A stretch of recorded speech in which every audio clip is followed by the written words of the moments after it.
não fez promessas humanamente convincentes. Nossa mensagem hoje, ela vai ter um teor bem focado em aconselhamento, bem aplicado. E vamos falar aqui de um tema complexo, necessário, e que infelizmente poucos têm falado sobre esse assunto. Nossa mensagem hoje é a homossexualidade e o poder do Evangelho. Para que a gente possa falar sobre esse assunto, nós precisamos entender que a homossexualidade não é simplesmente um pecado do ato, mas para a gente poder entender a pecaminosidade por trás do que as Escrituras nos ensinam, nós precisamos voltar ao princípio e compreender de fato o que essa dimensão é tratada nas Escrituras como pecado. Por quê? Deus criou todas as coisas segundo o beneplácito de sua vontade, segundo sua sabedoria, sua grandeza, sua beleza, sua santidade, seu poder. E quando Deus terminou toda a criação, lá em Gênesis capítulo 1, verso 31, diz que Deus viu que tudo que havia criado e viu que era muito bom. O muito bom de Deus é revelada na sua vontade boa, perfeita e agradável. Vontade essa que produz naqueles que vivenciam e experimentam essa vontade boa, perfeita e agradável, verdadeira vida, verdadeira satisfação, alegria e verdadeiro prazer.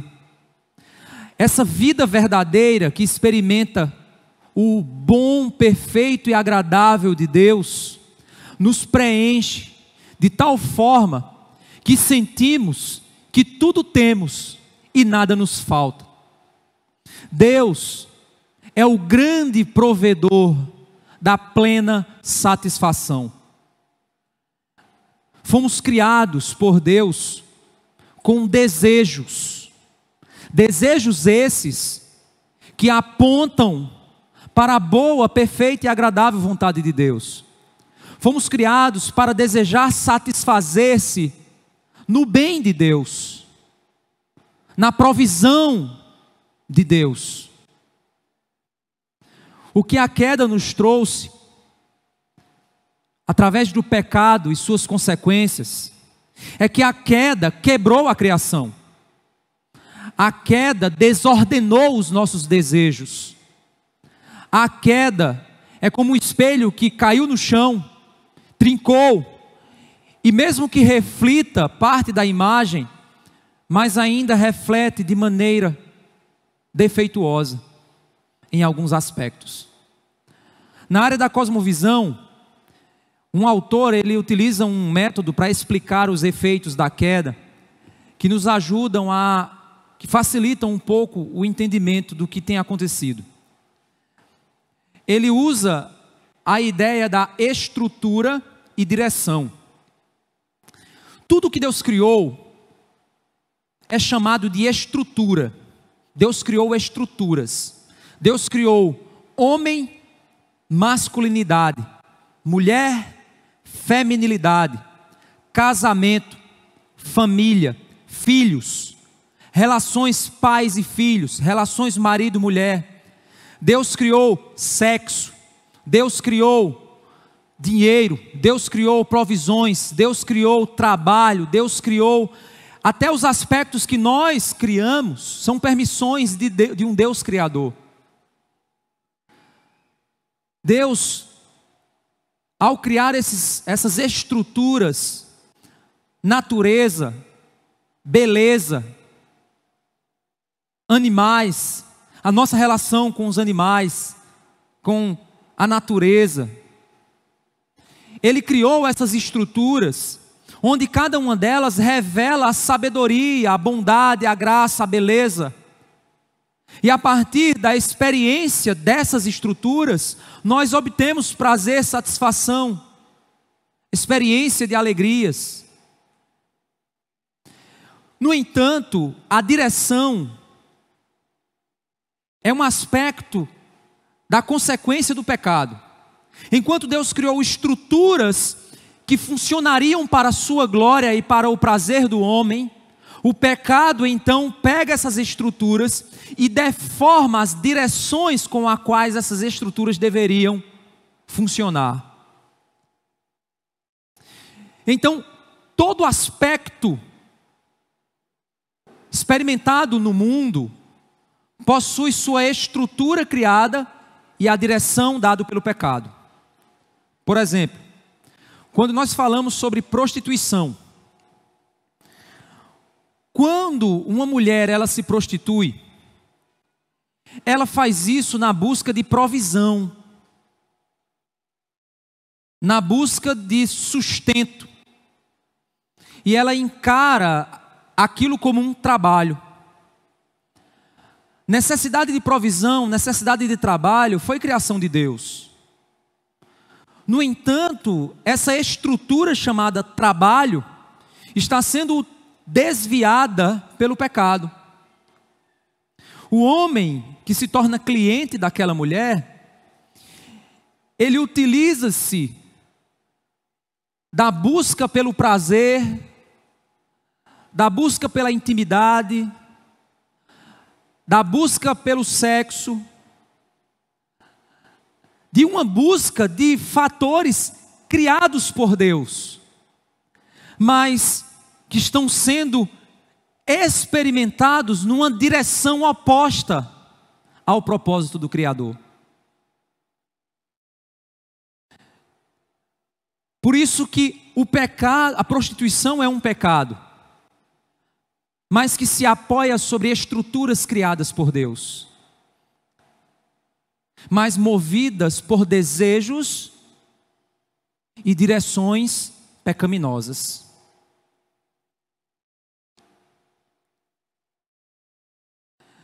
É necessário a gente entender que por vezes alguém que lida com desejos homossexuais está lidando com um desejo por intimidade com um outro ser humano do qual ele quer chamar de parceiro. Desejo de ser amado, desejo de assumir um compromisso, uma aliança. Existem desejos no coração e naquela busca que fazem parte da estrutura criada por Deus, mas que está sendo apontada em direções opostas. Um jovem que sente desejos por sua noiva antes do casamento, ele sente desejos verdadeiros, reais, mas que, se forem satisfeitos antes do casamento, fazem uso de uma estrutura criada por Deus numa direção oposta à vontade de Deus. Então os desejos são criados por Deus em seu coração, mas a busca por satisfazê-los fora da estrutura criada por Deus é fruto do pecado em nossos corações.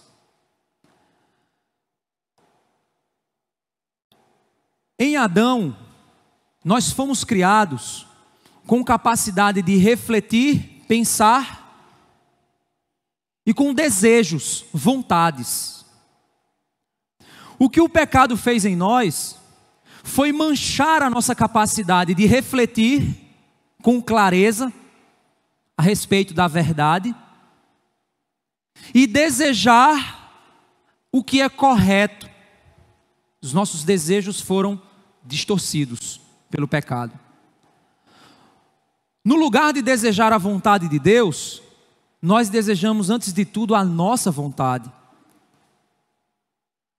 Um coração quebrado produz desejos tortos e reflexões incompletas. Nós continuamos desejando alegria, prazer, satisfação, mas queremos chegar nesses objetivos dentro da nossa maneira de ver o mundo, dos nossos desejos pecaminosos. Todos nós queremos usar o mundo criado por Deus do nosso jeito, com nossas regras, no nosso tempo, mas o universo nunca vai se submeter a nós, pois a realidade é o que é e ponto. O pecado nos faz promessas de que tudo do nosso jeito será melhor, que podemos quebrar as leis da criação sem consequência alguma para nós e para os outros.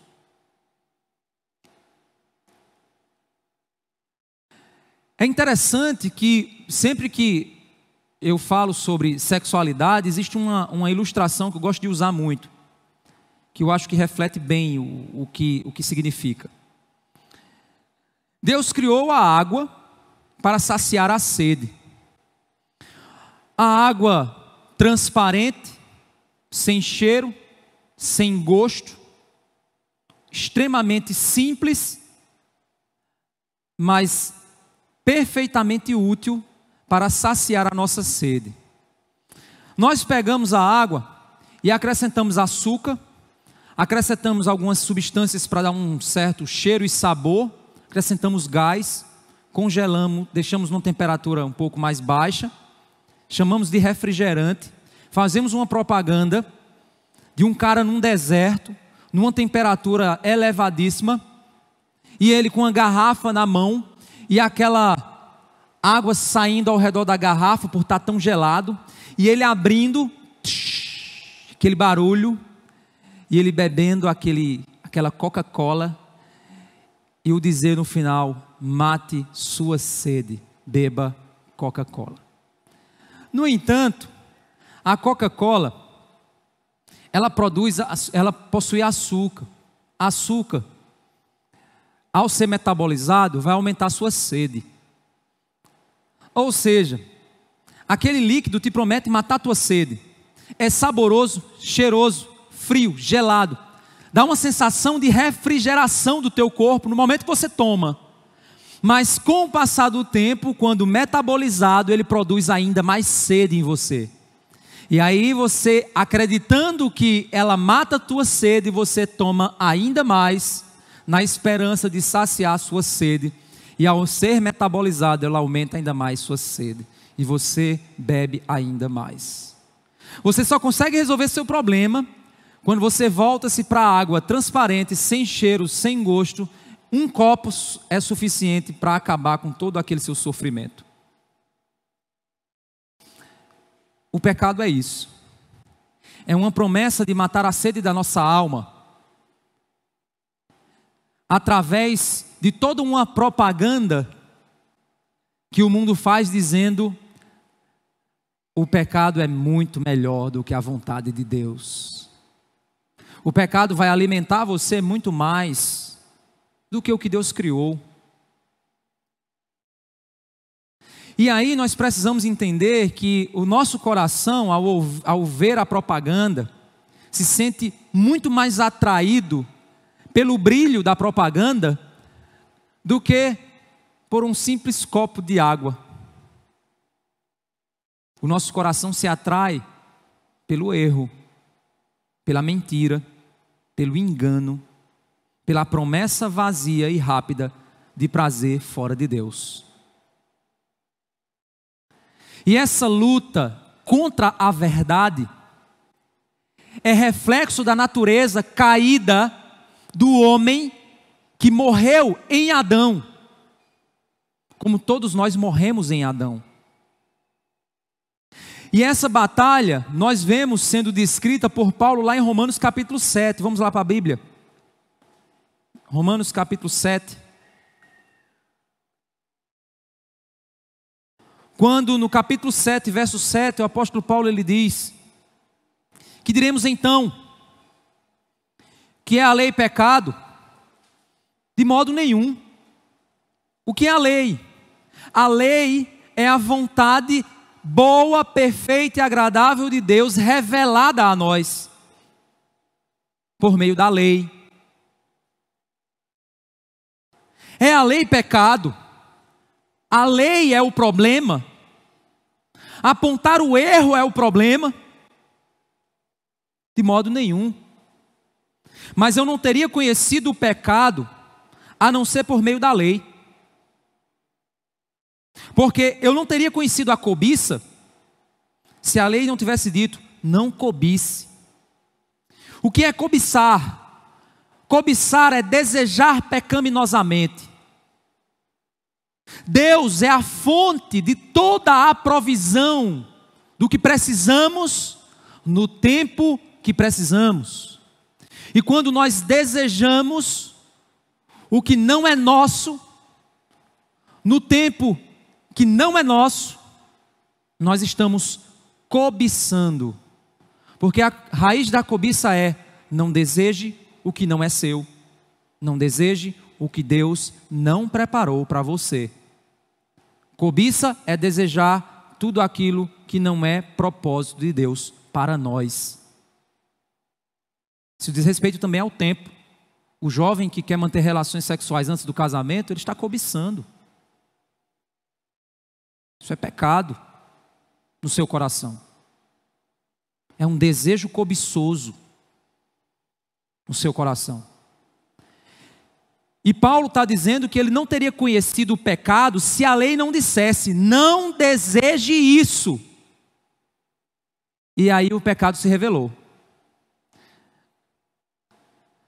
E ele explica essa revelação do pecado no verso 8. Mas o pecado, aproveitando a ocasião dada pelo mandamento, despertou em mim todo tipo de cobiça.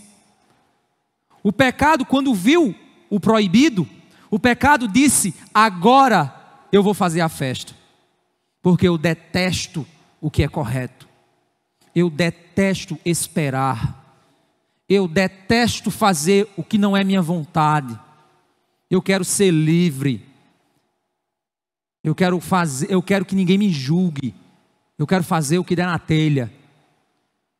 E aí o pecado, tomando a ocasião da lei, que disse não faça, disse eu faço, eu quero. Esse é o pecado, a condição da natureza em Adão. Todos nós somos assim. Quer ver seu filho fazer coisa errada? Diga a ele, não faça. Ei, não pode pegar nisso aqui não, menos espero mim estar querendo pegar. Quer ver um adolescente namorando, mesmo você dizendo que não é para namorar, chega para ele e diga assim, eu não quero que você namore com aquele rapaz. Aí o adolescente vai dizer, pô, agora eu namoro? Porque o proibido parece que se torna melhor. Sabe por quê? Por causa do pecado. Houve um tempo em que sem a lei eu vivia, mas quando veio o mandamento, o pecado reviveu e eu morri. Verifiquei que o mandamento que me havia sido dado para a vida, se me tornou para a morte. A lei tinha sido dada para dizer, viver é assim, viva nessa direção, viva conforme essa estrutura, e você viverá feliz. E o pecado disse, não, a direção é outra, eu não quero, e me matou. Porque a lei é a espada de Deus, e o pecado me colocou o meu pescoço na espada de Deus. Porque o pecado, ele tem a missão de nos matar. Porque o pecado já nos matou. Ele continua dizendo, porque o pecado, aproveitando a ocasião dada pelo mandamento, me enganou. E por meio do mandamento, me matou. O pecado me enganou. O pecado disse para mim que Coca-Cola era melhor. O pecado disse para mim que aquela propaganda era uma maravilha. O pecado disse para mim nas séries que aquilo é bom. Disse nos filmes que aquilo vai me ajudar. Que o meu vazio vai ser preenchido quando eu viver isso. Quando eu experimentar isso. Quando eu for assim. Aí finalmente eu acharei descanso para a minha alma. O pecado me engana dizendo isso. E me mata através do engano. Assim, a lei é santa. E o mandamento é santo, justo e bom. Então aquilo que é bom se tornou morte para mim.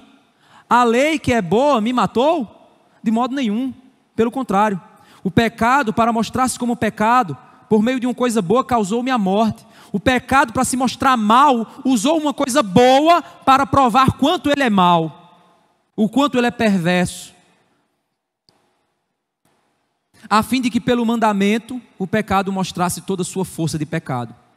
Porque bem sabemos que a lei é espiritual, eu porém sou carnal, vendido à escravidão do pecado. Sou escravo dos meus desejos, sou escravo das minhas cobiças, sou escravo das minhas ações. Porque nem mesmo me compreendo, nem mesmo compreendo o meu próprio modo de agir, pois não faço o que prefiro, sim o que detesto. Ora, se faço o que não quero, concordo com a lei que é boa. Nesse caso, quem faz isso já não sou eu, mas é o pecado que habita em mim. Porque eu sei que em mim, isto é, na minha carne, não habita bem nenhum. Pois o querer o bem está em mim, não realizá-lo. Eu quero fazer o bem, mas eu não consigo fazê-lo. Porque não faço o bem que eu quero, mas o mal que não quero, esse faço. Mas se eu faço o que não quero, já não sou eu quem faz, e sim o pecado que habita em mim. Assim encontro esta lei: quando quero fazer o bem, o mal reside em mim. Porque segundo o homem interior, tenho prazer na lei de Deus. Mas vejo nos meus membros outra lei, que guerreando contra a lei da minha mente, me faz prisioneiro da lei do pecado que está nos meus membros. Miserável homem que sou. Vejo nos meus desejos a constante espada da justiça pronta para me matar. Vejo nos meus desejos a escravidão da minha carne, que continua acreditando que os meus desejos foram feitos para serem satisfeitos do meu jeito. Miserável homem que sou. É o que ele diz no verso 24. Quem me livrará do corpo desta morte? Quem me livrará desta condição de escravo dos meus desejos, nos quais eles apenas me matam por causa da lei? E ele completa dizendo: graças a Deus por Jesus Cristo nosso Senhor, de maneira que eu de mim mesmo, com a mente sou escravo da lei de Deus, segundo a carne, sou escravo da lei do pecado. Dou graças a Deus porque Cristo é o meu libertador. Ele me liberta dessa escravidão. Ele me liberta da necessidade de seguir meus desejos.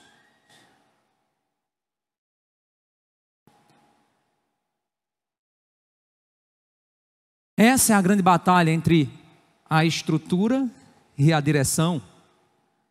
Deus dizendo: o caminho é esse. E o pecado do nosso coração dizendo: não, é melhor por aqui. Não, não acredite nisso. Não, não confie nisso. Não, isso é mentira. Isso é intolerância. Isso são os seus pais que pensam isso. Isso é a sociedade que diz isso. Isso é preconceito. Você precisa seguir seus desejos. Isso é coisa lá do passado. Hoje em dia, virgindade é bobagem. É bobagem isso. A gente faz aconselhamento de casais, a gente sabe que não é bobagem. Tanto para rapaz quanto para moça. Eles carregam pelo resto de suas vidas, nos seus relacionamentos, problemas derivados disso, de experiências prévias. Problemas no relacionamento, problemas emocionais, problemas dos mais diversos. Eles carregam. Mas o que a sociedade diz é o quê? Baixe o padrão que resolve o problema. Diminua o preconceito que está tudo bem. Não. Porque o problema do pecado não é que se eu ficar repetindo várias vezes que Coca-Cola mata a sede, ela vai matar a sede. Ela não vai. É uma questão química e biológica. O fato de você acreditar veementemente e profundamente que Coca-Cola vai matar a tua sede não vai tornar a Coca-Cola água. Fazer com que as pessoas deixem de ter preconceito contra quem toma Coca-Cola não vai fazer a Coca-Cola mudar e virar água. Porque as coisas são o que são e ponto.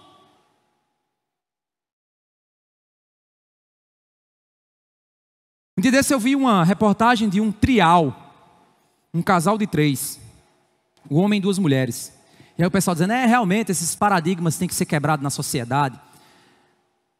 Se as pessoas se amam e querem viver de 2, de 3, de 4, de 5, de 6, tudo junto, um emaranhado de gente, se quer viver assim, não tem problema nenhum não. Um dia desse relacionamento, aí apareceu recentemente que o relacionamento acabou. Mas é interessante os comentários.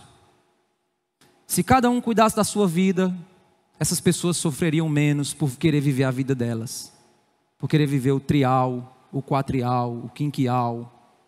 Não, porque o pecado nunca produz bem, só produz tristeza, dor e morte.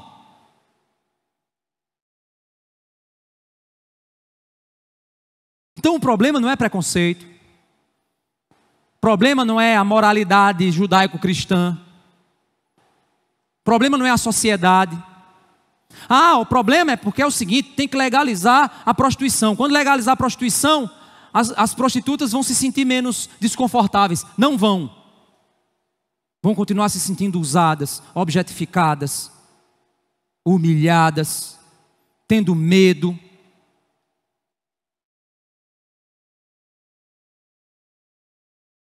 Porque o pecado continua sendo pecado. O que Paulo fala aqui, ele descreve um dos grandes inimigos, a carne. A carne é o maior inimigo que você tem na sua vida. Foi o diabo que me fez fazer isso. Foi não, meu amigo, foi você. O seu maior inimigo, você vê todo dia ele quando olha para o espelho. O seu maior inimigo é a sua carne. Mas a Bíblia narra que tem 3 inimigos: a carne, o mundo e o diabo. O mundo, que é o sistema de ideias contrárias à vontade de Deus, é a propaganda da Coca-Cola dizendo que ela mata a sua sede. Isso é o mundo. O diabo é o arquiteto da maldade, o marqueteiro da Coca-Cola. Estou usando como exemplo, gente. Se quiser tomar Coca-Cola, tome. O conselheiro da perversidade, o acusador da vontade de Deus, é a mente pensante, é o ideólogo da perversão. É aquele que transforma mentira em uma pseudo-verdade muito parecida com verdade. E a carne é aquela que diz para você: eita, é tudo isso que eu preciso para ser feliz. É claro, isso é a carne. Por isso nós precisamos entender que a nossa identidade em Adão é a identidade de alguém que morreu espiritualmente.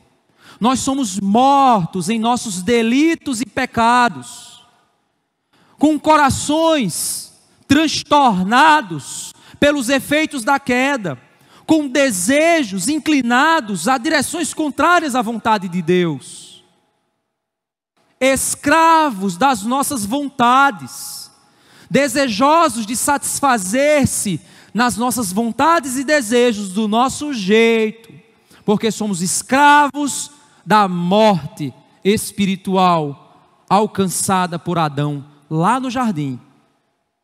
Essa é nossa identidade. E aqui nós vamos ver a lista daqueles que sucumbiram à sua identidade em Adão. Abram suas Bíblias em 1 Coríntios capítulo 6, verso 9.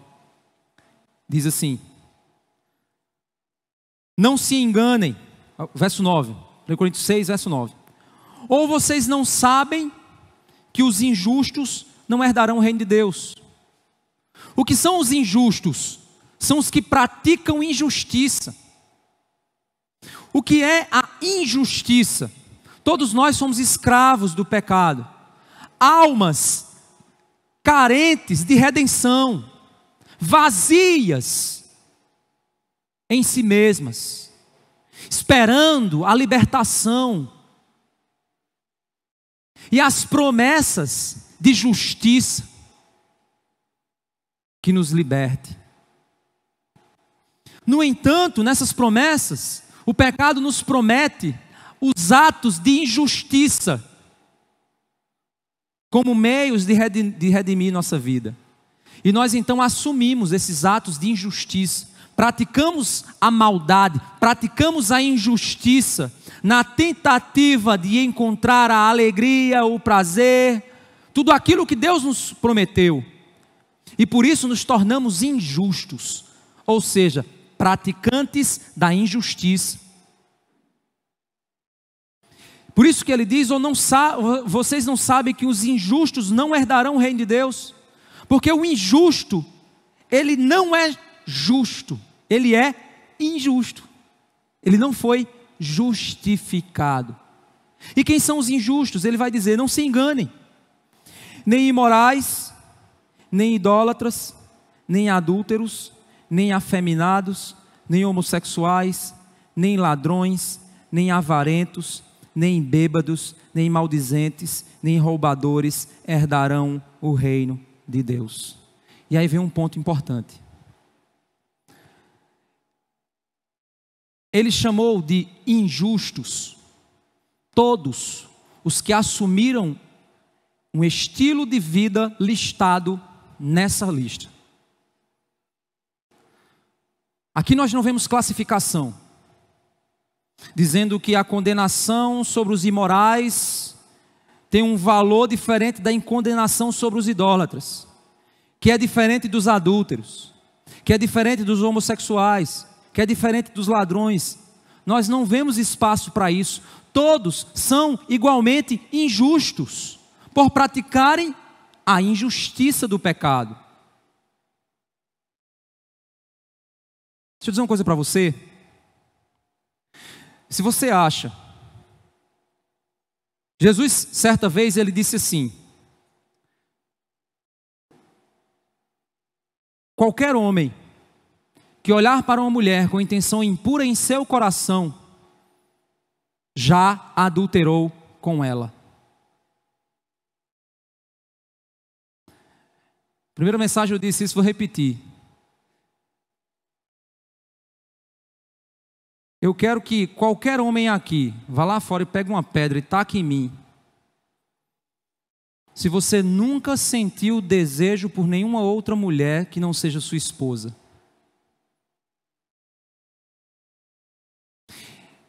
E se vocês, mulheres, seus maridos dizem que não, além de adúltero, ele é mentiroso.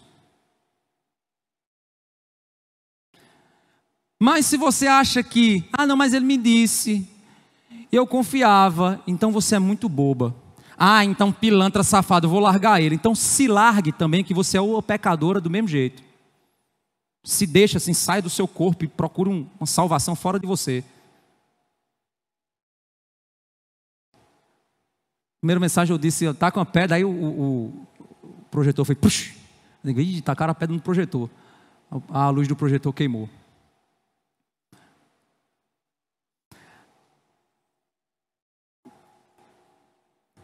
Se você por acaso, seu coração você sente um desejo por outra mulher que não sua esposa, segundo Jesus Cristo, você é um adúltero. Então automaticamente você está condenado, porque você está na mesma lista dos homossexuais, dos ladrões, dos impuros, dos mentirosos, dos imorais. Então por que você acha que o seu desejo adúltero torna você menos pecador que aquele que luta com o desejo homossexual? Afinal de contas, você se orgulha de ter um pecado menor? Vamos agora começar a disputar pecados? E colocar faixas de pecado e ver quem peca menos do que o outro? Se o que nós estamos entendendo aqui é que os injustos não herdarão o reino de Deus?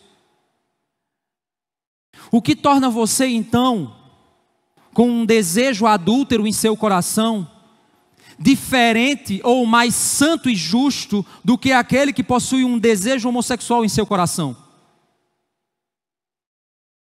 Você é salvo por suas obras? É isso? Você é salvo pelos seus níveis de pecado?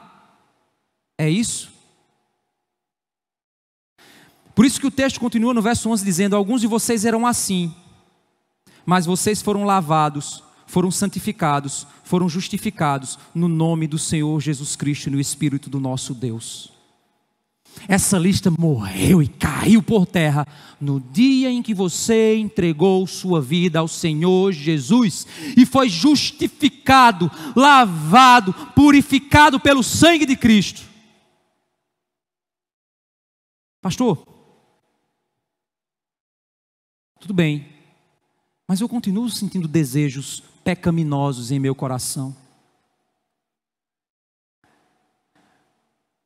Por isso nós precisamos entender o mecanismo do desejo. Vamos lá para Tiago capítulo 1, verso 12. Tiago capítulo 1, verso 12. Diz assim: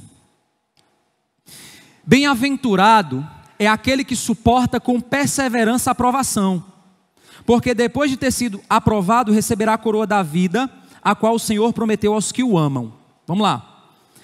Aquele que foi provado, suportou a provação, ele foi aprovado. E ao ser aprovado, ele é premiado com a coroa da vida que Deus dá àqueles que o amam. Amar a Deus é evidenciado quando eu suporto a provação de modo a ser aprovado. E eu sou aprovado não porque eu mudei na aprovação, mas porque a aprovação revelou quem eu sou em Cristo Jesus. Se eu pego um cabo de aço e estico ele com uma carga determinada, carga que eu sei que ele suporta, e eu faço o teste e ele não rompe, é claro que ele não vai romper, afinal de contas ele foi projetado para aquela carga, ou seja, ele vai ser provado e aprovado, pois ele foi criado para amar a Deus. No entanto, o texto continua dizendo: ninguém ao ser tentado diga, sou tentado por Deus. Aí você diz, ele mudou agora o contexto? Não, porque no grego, a palavra tentação e provação é a mesma. O que muda então a palavra? O contexto.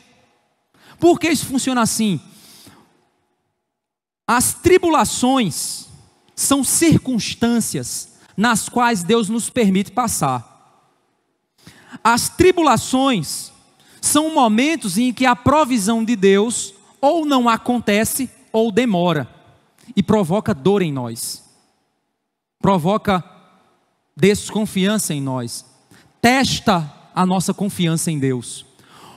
A tribulação pode ser ou uma doença que Deus te deu, ou pode ser a falta de dinheiro que Ele não te deu. E isso produz uma circunstância na sua vida que vai fazer com que o seu coração, ao se deparar com essa circunstância, ele vai encarar essa circunstância ou como uma provação para ser aprovado e te levar em direção a Deus, ou o teu coração, ao chegar-se àquela circunstância, ele vai ser tentado a encontrar um caminho fora de Deus, que vai te afastar de Deus. Aquela tribulação tornou-se uma tentação no teu coração. O que transforma uma provação numa tentação? A maneira como o teu coração encara a circunstância. Se o teu coração encara o problema de modo a buscar mais a Deus e esperar mais em Deus, aquilo é uma provação que está provando o teu amor por Deus. Mas se a circunstância te afasta de Deus, te esfria, te desvia, aquilo é uma tentação que o teu coração está sucumbindo. Mas a circunstância foi criada por Deus, a reação é criada pelo teu coração. Por isso que ele continua dizendo: ninguém ao ser tentado diga sou tentado por Deus, porque Deus não pode ser tentado pelo mal e Ele mesmo não tenta ninguém. Ao contrário, cada um é tentado pela sua própria cobiça. A cobiça, que é a impureza natural do teu coração, o desejo pecaminoso, é ele o responsável por fazer o seu coração encarar a circunstância como tentação. O que transforma a provação em tentação é o desejo pecaminoso já existente no teu coração.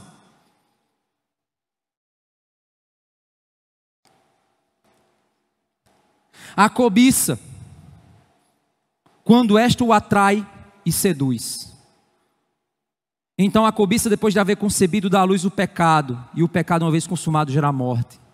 É como se fosse a mulher adúltera tentando seduzir o jovem a ir para a cama com ela.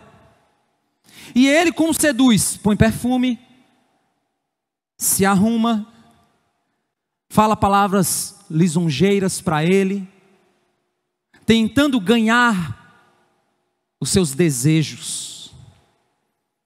E a cobiça, que é o desejo pecaminoso, ao ser alimentado, ele começa cada vez mais a aumentar a probabilidade de concepção de um filho chamado pecado. O que é o pecado? É fruto do desejo pecaminoso alimentado.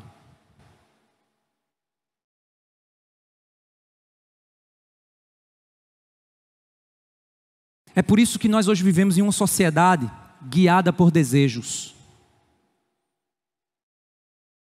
A nossa cultura é guiada por desejos. São os desejos que são cada vez mais alimentados, vendidos, promovidos, como se fossem verdades, caminhos para a felicidade, e cada vez mais incentivados para produzir o seu desejo poderoso por beber Coca-Cola e achar, acreditando no engano de que aquilo vai matar a tua sede. É aquele desejo adúltero do teu coração dizendo o seguinte: tua mulher, ela não vai te trazer alegria, mas aquela outra ali, ela sim. Aquela ali, olha só como ela é, olha como ela te trata, olha como é diferente.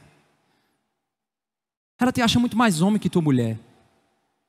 E aí sua necessidade de se achar homem começa a ser alimentada pela sedução da própria cobiça do teu coração. Essa busca sendo alimentada, os sonhos, as imagens mentais dizendo para você que vai ser melhor, que vai ser bom. É o que alimenta então e que te conduz, porque ninguém está andando e de uma hora para outra cai dentro de um motel. Não é assim que funciona. Mas você vai alimentando na sua mente os desejos, dizendo: viva aventuras, vai fazer bem para você. Um filme que você assiste dizendo para você: olha, aquele cara vivia oprimido, largou a mulher, aquela mocréia, e agora agarrou-se com essa outra, olha só. E o filme traça esse perfil para você, e você deixando o seu coração sendo seduzido, os seus desejos sendo alimentados, e o seu pecado prestes a dar à luz. Abram suas Bíblias em Romanos capítulo 1. O que é uma sociedade entregue aos seus próprios desejos? É uma sociedade entregue a si mesma. Romanos capítulo 1, verso 18.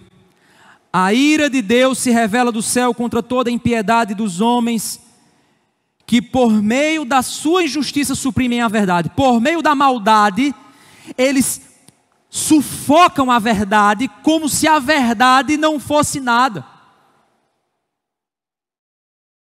Menino nasce menino, menina nasce menina. Não, não é bem assim. Rapaz, isso é fazer um teste simples. Olha para os genitais dele.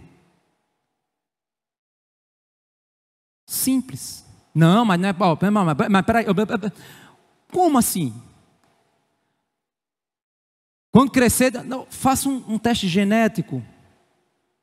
Faça um exame genético para saber se o cromossomo é XX ou XY. Não é bem assim, porque... Ou seja, o discurso é tão bem elaborado, tão cheio de complexidades inúteis, que suprime um fato óbvio. A água mata a sede. Não é bem assim, olha, porque se você parar para observar, a ira de Deus se revela do céu contra a impiedade e injustiça dos seres humanos, que por meio da sua injustiça suprimem a verdade. Pois o que se pode conhecer a respeito de Deus é manifesto entre eles, porque Deus lhes manifestou. É claro que Deus revelou, é claro, é óbvio. Basta olhar a biologia, basta olhar o óbvio a respeito da vida. Porque os atributos invisíveis de Deus, isto é, o seu eterno poder e a sua divindade, claramente se reconhecem desde a criação do mundo, sendo percebidos por meio das coisas que Deus fez. Por isso os seres humanos são indesculpáveis, porque tendo conhecimento de Deus não o glorificaram como Deus. Conhecendo a Deus, tiraram Deus da discussão, disseram, cale-se. Não, mas eu sou o Criador, eu projetei vocês, cale a sua boca, nós não queremos te ouvir. Saia do jogo. É como um quadro de um artista plástico lá, um quadro expressionista, sei lá, uma coisa. E um bocado de gente ao redor do quadro, olhando para o quadro e dizendo assim, eu acho que essa faixa que ele passou aí, isso está representando as emoções dele diante das injustiças sociais. Eu disse, não é isso não. Isso na realidade, esse giro que ele dá, isso representa. E cada um vai numa viagem maior do que a outra. Aí o autor do quadro chega e diz assim, o que vocês estão fazendo o quê? Não, a gente está aqui fazendo uma interpretação do que o autor, não fui eu que pintei. Aí eles diga a eles, não, essa mancha aqui foi o seguinte, é que eu estava pintando e tropecei no correio de tinta e derramou a tinta. Eu disse, rapaz, ficou bonito, eu vou deixar essa tinta derramada aí. Mas estava o povo lá, na maior viagem do mundo, cada um querendo ser mais inteligente do que o outro, explicando. Chega Charles Darwin, olha, numa ilha, eu acho que o ser humano veio de um bicho parecido com um macaco. Depois a genética descobre que, geneticamente falando, nós somos muito mais próximos dos porcos, vai Palmeiras, do que dos chimpanzés. Mas ele estava lá. Porque o evolucionismo de Paraíba, eles suprimem, eles tiraram Deus, eles disseram, cale sua boca, agora eu vou olhar para a natureza e tentar descobrir quem eu sou, olhando para o quadro, e não perguntando ao artista. E aí os homens passaram a olhar para dentro de si mesmos, na busca de entender quem eles são, e quem nós somos, desejos corrompidos. E aí eles disseram, siga o seu coração, você é o que você deseja. E uma geração onde a sexualidade se torna Deus, se torna fonte de redenção, é por isso que a gente passa a discutir se o super-homem pode ser gay ou não. No meu tempo, para ser super-herói, precisava ter superpoderes para usar os superpoderes para salvar pessoas. Mas por que eu estou discutindo a sexualidade do Superman? Ele por acaso vai usar a sexualidade dele para salvar pessoas? Como ele vai fazer isso? Aí usa a imaginação para tentar entender. Como é que ele vai fazer isso? Então por que eu estou discutindo a sexualidade de um herói se eu deveria estar discutindo que tipo de poder ele tem para ajudar pessoas? Porque essa geração está idolatrando a sexualidade, sexo se tornou Deus. Por isso, se eu tirei Deus da jogada e coloquei um novo Deus no lugar, agora esse novo Deus vai dizer quem eu sou. E agora eu passo a olhar para o meu desejo e digo, se eu desejo alguém do mesmo sexo, eu sou homossexual. Se eu desejo pessoas de sexos, dos dois sexos, eu sou sou bissexual. E agora eu sou o meu desejo.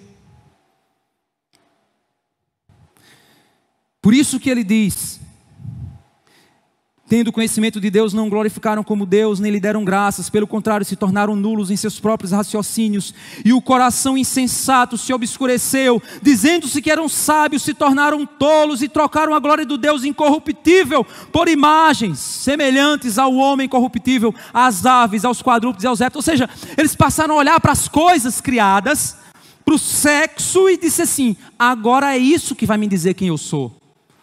O meu desejo vai me dizer quem eu sou. Afinal de contas, eu estou olhando para a criatura e não para o Criador. E aí, consequência, verso 24. Por isso, Deus os entregou à impureza pelos desejos do coração deles, para desonrarem os seus corpos entre si. Trocaram a verdade de Deus pela mentira, adorando e servindo a criatura em lugar do Criador, o qual é bendito para sempre. Amém.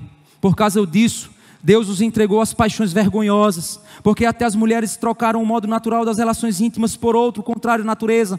Da mesma forma também os homens, deixando o contato natural da mulher, se inflamaram mutuamente em sua sensualidade, cometendo indecência, homens com homens, recebendo em si mesmos a merecida punição do seu erro. Ou seja, a dimensão mais íntima do ser humano, que é a sua sexualidade, passou a ser desonrada,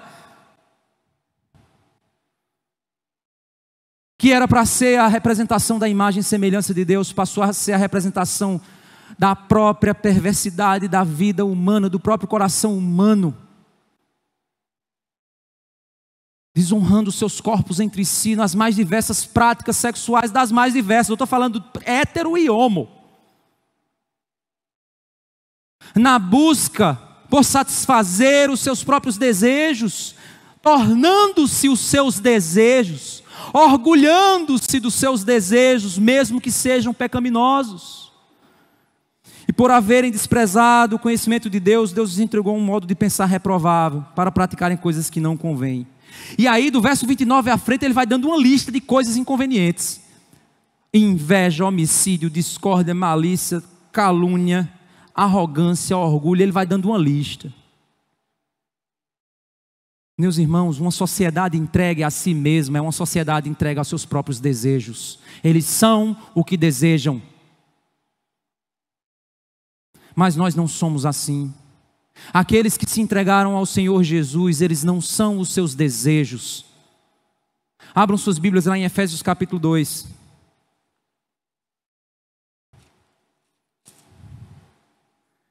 Verso 1 diz: Ele lhes deu vida quando vocês estavam mortos em suas transgressões e pecados, nos quais vocês andaram noutro tempo, segundo o curso deste mundo, segundo o príncipe da potestade do ar, ou seja, Satanás, do espírito que atua agora nos filhos da desobediência. Entre eles também nós todos andamos no passado, segundo as inclinações da nossa carne, fazendo a vontade da carne e dos pensamentos. Éramos por natureza filhos da ira, como também os demais. Quem segue seus desejos é filho da ira, sendo hétero ou sendo homo. Qualquer tipo de desejo pecaminoso do qual eu apenas sigo o fluxo do meu desejo, me torna um filho da ira, me torna um ímpio, que não herdará o reino de Deus, porque eu faço não a vontade do Pai, eu faço a minha vontade. Por isso que ele diz: mas Deus, sendo rico em misericórdia, por causa do grande amor com que nos amou, e estando nós mortos em nossas transgressões, nos deu vida. Ele mudou o nosso estado, mudou a nossa identidade, nos fez novas criaturas, nos recriou. Pela graça vocês são salvos, não são pelas obras. Você não é salvo porque obedece a Deus, você obedece porque é salvo. Por ser salvo, você não segue os seus desejos, por mais que eles sejam desejos pecaminosos em seu coração. Você luta contra os seus desejos, combate-os com todas as suas forças, não alimenta-os, porque você não quer conceber o pecado na sua vida. Por isso que o texto diz: o homem que olhar com intenção impura, Não é um homem que olhar para uma mulher, que aí tem que furar os olhos dos homens, para eles, coitados. É o homem que olhar com intenção impura. O olhar é diferente. Ele é um adúltero. Mas pastor, e se ele for um crente? Ele é justificado. Mas ele vai viver desse jeito? Não. Ele não vive na prática do pecado. Ele luta contra as suas inclinações. Ele não alimenta essas inclinações. Porque pela graça sois salvos. Juntamente com Ele nos ressuscitou e com Ele nos fez assentar nas regiões celestiais. Deus fez isso para mostrar nos tempos vindouros a suprema riqueza da sua graça em bondade para conosco em Cristo Jesus. Vamos lá para Efésios 4, verso 20. Mas não foi assim que vocês aprenderam de Cristo? Se é que de fato ouviram falar dele e nele foram instruídos, segundo é a verdade em Jesus. Quanto à maneira antiga de viver, vocês foram instruídos a deixar de lado a velha natureza. Se você é cristão, se você entregou sua vida ao Senhor Jesus, se você entregou-se para libertar-se dos seus desejos pecaminosos que te escravizavam,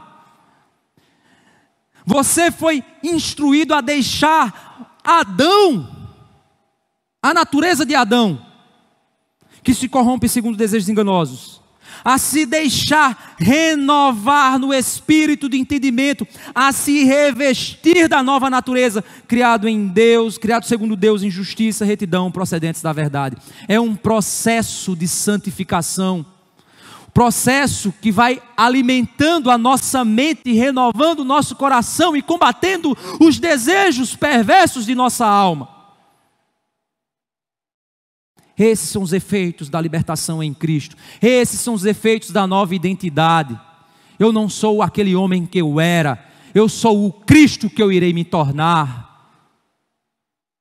Eu sou liberto, lavado, remido, justificado, santo, salvo. Eu não sou os meus desejos. Eu sou o que o meu Senhor conquistou para mim na cruz. Por isso que nós precisamos entender uma coisa. Os desejos pecaminosos do nosso coração não são tratados apertando um botão. São tratados por um processo chamado santificação, que é fruto da graça de um coração que deseja o Senhor com todas as suas forças. Se você acha que aquelas pessoas que sofrem com desejos homossexuais, eu estou falando do crente que sofre com desejo, porque o incrédulo ele não sofre com desejo homossexual, para ele tanto faz. No fim das contas ele sofre porque está condenado. O vazio dele não é a sexualidade dele, o vazio dele é a condenação, sendo hétero ou sendo homo. Mas aquele que foi recriado em Cristo, criado para o bom, perfeito e agradável, e sofre com esses desejos, é engano meu e seu achar que é só apertar um botão que para, achar que é só casar que resolve. Jovens aqui que estavam doidos para o dia do seu casamento, dizendo assim: Jesus, estou doido para chegar ao meu casamento, esperando e contando os dias. Você tinha necessidades no seu corpo, desejos no seu corpo. Quando você casou, esses desejos apenas mudaram de endereço. Porque você pôs no ato um fator que ele não possui: redenção. A redenção para o desejo homossexual não é o casamento heterossexual. A redenção para o desejo homossexual é o sangue de Jesus Cristo, que purifica de todo pecado. Do mesmo jeito, para o seu desejo adúltero, que te condenava da mesma maneira se não fosse Jesus.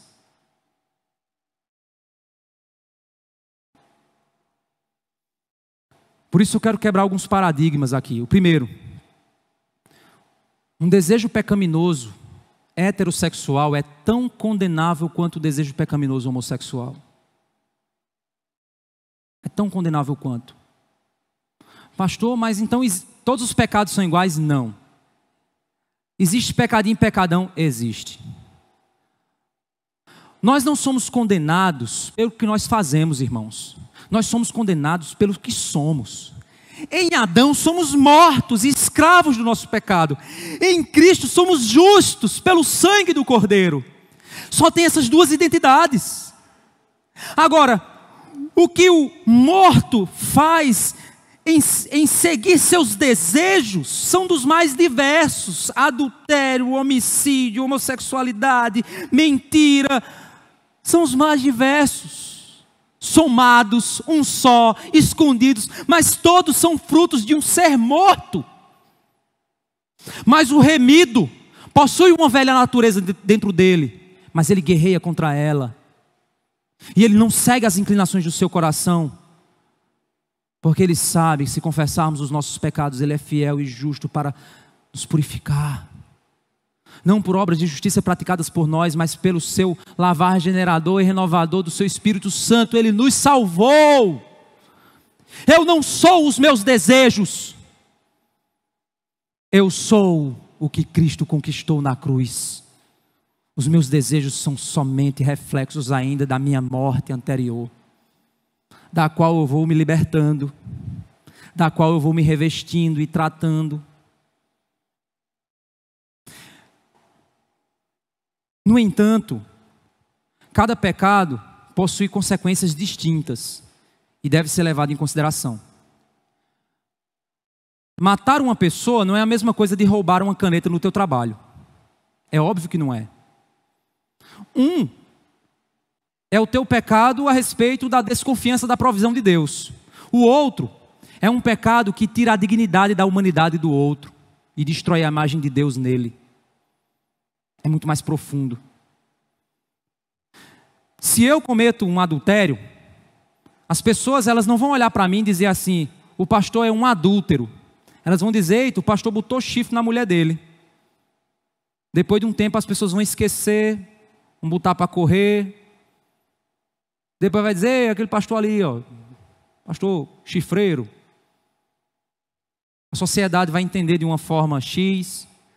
Mas se eu for pego em um ato homossexual, o que o mundo vai dizer é: eita, o pastor é homossexual. Eles vão redefinir a minha identidade. Eles estão errados. Eu não sou os meus desejos. Você está entendendo a diferença? Porque a homossexualidade se torna um pecado tão sério. Porque ele mancha a imagem de Deus em mim. Redefine a minha identidade. Tenta redefinir a minha identidade.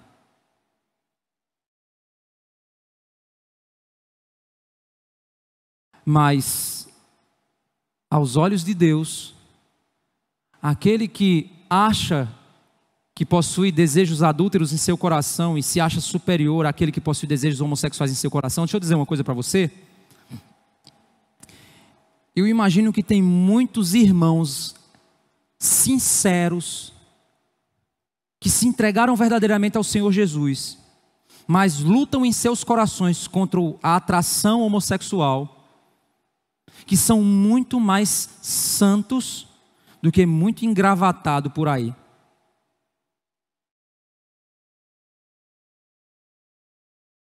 Porque muito engravatado por aí se aparenta muito com o publicano, que diz assim: Senhor, eu não sou como aquele, o fariseu, né? Senhor, eu não sou como aquele publicano. Ele estava orando a Deus. Eu não faço essas coisas aí que ele faz, não. Eu sou mais melhor. Eu sou mais melhor, Senhor. Jesus disse que a oração dele não subiu do teto. Tem muito crente dentro das igrejas que olham para as pessoas que sofrem com desejos homossexuais e são irmãos em Cristo Jesus, como se dissesse assim: ele é mais depravado do que eu. E talvez você esteja se comportando igual ao fariseu, E aquele irmão está sendo o publicano que bate no peito e diz: "Sê propício a mim, pecador." Você está entendendo?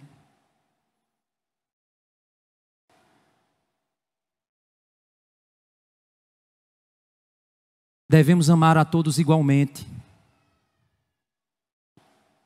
Não devemos definir castas de pecados, mais sujos, menos sujos. As consequências são diferenciadas. O perigo de cada um tem o seu peso. Mas quando ele está na dimensão da luta interna, ele nos iguala a uma única realidade: pecadores redimidos pelo Senhor Jesus Cristo. Como é que a gente pode ajudar pessoas que sofrem? Porque isso gera dor, irmãos. Isso gera dor. Se você acha que o seu desejo por adultério, sua pornografiazinha que você fica assistindo no seu celular, se você acha que essa podridão que você faz te torna melhor que aquele irmãozinho que está sinceramente lutando contra o desejo homossexual no seu coração, você é um engano. Você é um engodo. E se você acha que é vacinado e diz assim: "Eu nunca, jamais, nunca cairia nisso." Meu irmão, entenda uma coisa: Deus os entregou. Guarde isso no seu coração. Deus os entregou. Não queira ser entregue aos seus próprios desejos por causa do seu orgulho e da sua arrogância. O desejo no coração dos mais diversos, e aí o aconselhamento bíblico ele ajuda, é fruto dos 3 grandes inimigos. É fruto das experiências que alguém teve na sua infância, na sua vida, na sua juventude, experiências ruins sexuais, percepções de mundo equivocadas, crenças que foram impostas no seu coração, desejos que não foram tratados na sua vida. E por isso eu não posso olhar e dizer assim: "Ah, é fácil. Quem sofre por isso é safadeza." Não, diga isso não. Fala isso não. Porque senão o canhão da justiça de Deus pode virar para você e dizer: "E é adúltero. E é consumidor de pornografia. E é mentiroso." Devemos ter claro que olhar para uma pessoa que sente desejos homossexuais e dizer para ela que ela é homossexual é a mesma coisa de dizer para qualquer homem aqui que ele é adúltero. Ele não é o seu desejo. Ele não é o seu desejo. São irmãos que sofrem por causa de um desejo pecaminoso em seu coração, como qualquer outro irmão também sofre. Devemos amar, respeitar, acolher, mas ser muito claros no que diz respeito. Pecado é pecado e precisa ser combatido. Junte-se a nós para lutar contra o seu pecado enquanto eu luto contra o meu. Vamos juntos nessa batalha, com Cristo nos guiando. Não fez promessas humanamente convincentes.